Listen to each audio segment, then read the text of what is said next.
أول آية نزلت وأول فاتحة فتحنا لها الجلسة هي اقرأ.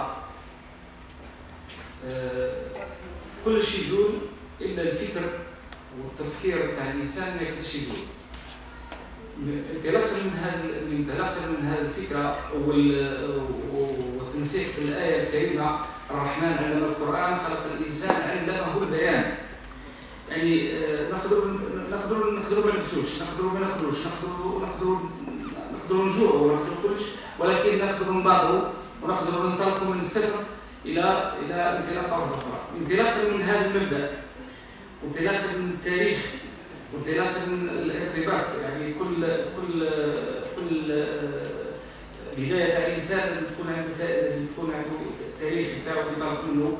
احنا انطلاقا من الثورة التحريرية وانطلاقا من المقاومات المختلفة من ثورة الأمير عبد القادر المختلفة إلى الحركات السياسية، إلى مصالح الحاج، إلى جمعية علماء المسلمين، إلى ثورة نوفمبر التاريخية.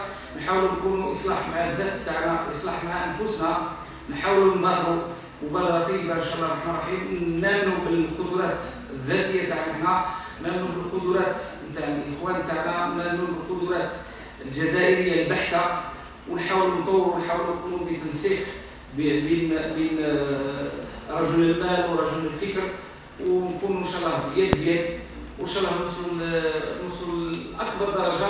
وما لازمنا نثقوا في روحنا، لازم تكون ثقة كبيرة في روحنا. إذا بغينا نوصلوا للنتيجة لازم تكون عندنا الثقة أساس، والإيمان بالفكرة والإيمان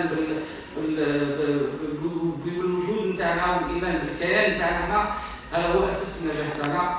والسلام عليكم ورحمة الله وبركاته.